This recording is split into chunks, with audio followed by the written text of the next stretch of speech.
Halo, apa kabar? Kita jumpa lagi dalam tutorial seri latihan TKA. Kita masih membahas soal-soal untuk persiapan TKA di bulan November yang akan datang ya. Nah, ini soal yang ke-19. Kita melihat soal ini topiknya tentang fungsi kuadrat ya. Spesialisnya tentang grafik fungsi kuadrat. Oke. Jadi ada fungsi yang didefinisikan oleh fx sama dengan 4 kali x kuadrat minus 8x plus 12. Tentukan apakah setiap kenyataan berikut benar atau salah terkait dengan grafik fungsi fx tersebut ya. Jadi memang di soal-soal TKA itu eh, variasi bentuknya bisa macam-macam ya. Jadi kalau soal objektif itu jawaban benarnya bisa lebih dari satu misalnya. Lalu kalau soal seperti ini ya ada modelnya kita diberi beberapa pernyataan, lalu setiap pernyataan itu harus kita cek, harus kita jawab bernilai benar atau salah begitu ya. Jadi soalnya memang lebih lebih menantang untuk berpikir ya, untuk mengeksplor soal itu secara lebih lebih mendalam ya, mengutak-ngatik ya jawabannya secara lebih lebih mendalam dan lebih luas begitu. Oke, mari kita bahas soal ini ya. Saya buka slide baru supaya saya punya ruang lebih luas untuk melakukan pembahasan ya. Ya, jadi eh, pernyataan pertama, apakah fungsi fx terbuka ke atas? Bagaimana caranya kita mengidentifikasi sebuah fungsi kuadrat itu grafiknya membuka ke atas atau ke bawah tanpa menggambar grafiknya. Karena kalau kita menggambar grafik, biasanya waktunya menjadi tidak cukup ya, karena kita harus bisa mengerjakan dengan cepat begitu kan. Caranya adalah kita melihat nilai koefisien dari x kuadratnya. Nah, fungsinya itu kan fx 4 dikali. Nah, saya kalikan ya. 4 itu kita kalikan semua suku di dalam kurung itu menjadi 4x kuadrat minus 4 kali 8 32 x ditambah 4 kali 12 48. Nah, kita lihat ini koefisien dari x kuadratnya. Di situ adalah 4. Jadi, kalau koefisiennya, saya simbolkan koefisien ini biasanya kan bentuknya kan ax kuadrat ya, plus bx plus c. Ini bentuk umum dari fungsi kuadrat ya. Fx sama dengan ax kuadrat plus bx plus c. Jadi kalau a itu adalah koefisien dari x kuadratnya. Kalau a itu lebih dari 0, artinya positif, maka grafiknya membuka ke atas ya. Membuka ke atas. Jadi grafiknya seperti ini bentuknya ya. Dia punya lembah. Oke. Kalau A-nya negatif, artinya kurang dari 0, maka grafiknya dia membuka ke bawah. Seperti gunung. Ya. Nah, ini A-nya kan 4. 4 itu lebih dari 0 kan. Berarti pasti membuka ke atas. Benar kan? Pernyataan pertama berarti bernilai benar. Ya, cara menjawabnya seperti itu untuk pernyataan pertama. Yang kedua sekarang, grafik fungsi fx memotong garis y sama dengan min 18. Nah, cek memotong bagaimana? Kalau cek memotong, kita menggunakan diskriminan. Ya, grafik. Fungsinya kita satukan dulu ya. Kita punya fungsi ini, dikatakan dia memotong y sama dengan min 18. Y itu kan fx. Nah, kedua fungsi ini kita satukan lebih dulu ya. Maka menjadi 4x kuadrat min 32x plus 48. Ini kan fx, fx itu y, ya. Y sama dengan y kan, itu sama dengan min 18 kan. Kita samakan dulu, lalu kita satukan. Menjadi 4x kuadrat min 32x plus 18 ya. 48 tambah plus 18, maka menjadi 66. Ya, sama dengan 0.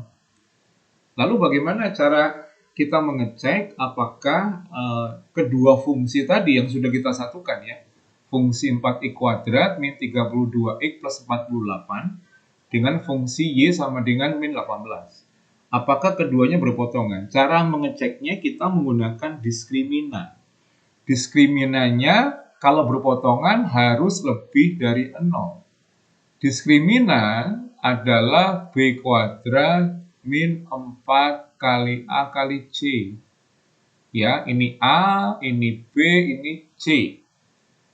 Begitu. Oke. Ya. Nah, sekarang kita hitung saja. Berarti diskriminannya adalah B kuadratnya 32 minus 32 dikuadratkan dikurangi 4 ya kali A kali A-nya 4 dikali C, C-nya 66. C-nya 66. Ya.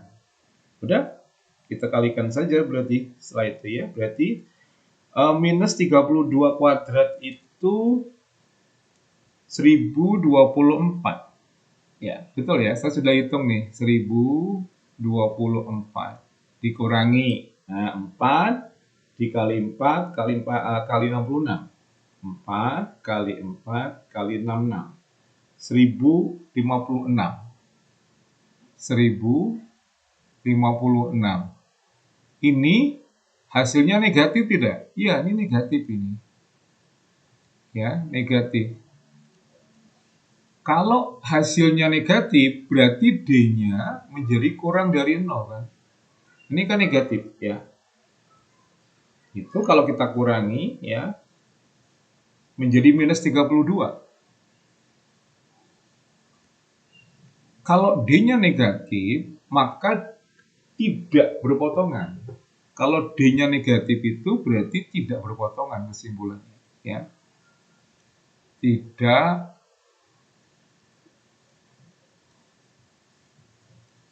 memotong.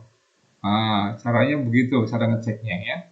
Berarti pernyataan ini salah. Gitu.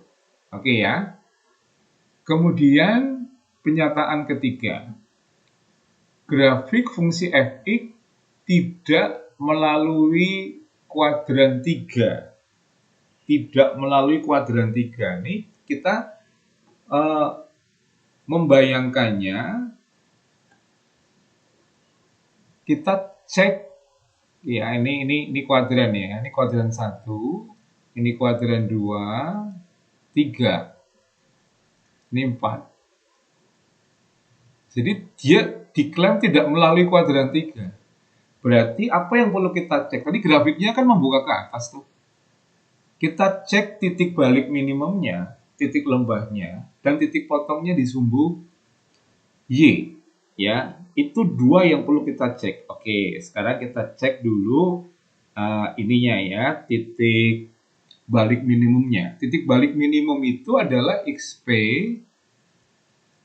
YP. Ya, bagaimana menentukan XP? Nah, XP itu kita tentukan dari ya persamaan ini, persamaan yang ada di soal saja ini. Ini langsung saja kita ubah bentuknya menjadi 4x dikurangi setengah dari 8 itu 4. Kemudian menjadi bentuk kuadrat sempurna seperti itu.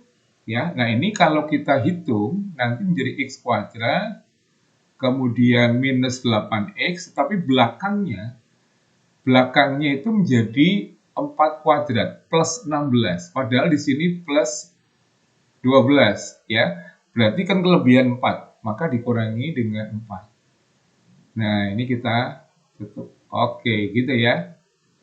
Iya. Nah, 4 ini kan dikalikan ke semuanya, maka menjadi 4 dalam kurung X minus 4, kurung tutup dikuadratkan, minus 4 kali 4, 16. Ya. Nah, XP itu ini, dari X min 4 sama dengan 0, maka X-nya sama dengan 4. Ini XP. Ya, itu XP-nya itu. Oh, XP-nya sama dengan 4. Ya. YP-nya itu ini, minus 16. Ini YP. Minus 16. Oke. Kalau begitu, XP, YP itu 4, minus 16. Ada di kuadran berapa ini? XP, YP-nya. Ada di kuadran 4 ya. Karena X-nya positif, Y-nya negatif. Ini Y positif, ini X positif, negatifnya ke kiri, Y negatifnya ke bawah. Berarti dia di kuadran 4 karena X-nya positif, Y-nya negatif. Di sini dia. Umpamakan di sini. Oke. Inilah XP-YP-nya. Lalu kita cek titik potongnya di sumbu Y. Oke. Kalau dia memotong di sumbu Y, maka X-nya pasti bernilai 0 kan? X-nya bernilai 0. Ini kalau kita masukkan ini ya kita hitung F0-nya, F dalam kurung 0, maka hasilnya kan 48. 48. Betul ya? 48 itu angka di sumbu Y, angkanya di sini. Oke, nah kalau begitu, grafiknya memang akan seperti ini. Ya, tidak memotong atau tidak melalui kuadran 3 sama sekali. Kalau begitu, pernyataan yang ketiga memang bernilai benar. Gitu ya. Di pernyataan pertama benar, kedua salah, ketiga benar. Oke, semoga membantu ya. Semoga tidak bingung. Kalau bingung ya diputar lagi dan kalian mencoba mengerjakan sendiri. Diputar lagi, dipahami, lalu mencoba mengerjakan sendiri. Lalu bandingkan hasilnya. Begitu ya. Memang matematika kalau tidak bingung itu ya artinya tidak mikir. Kalau mikir pasti bingung, wajar. Nah, dengan latihan maka kebingungan itu akan semakin tereliminasi. Oke, God bless.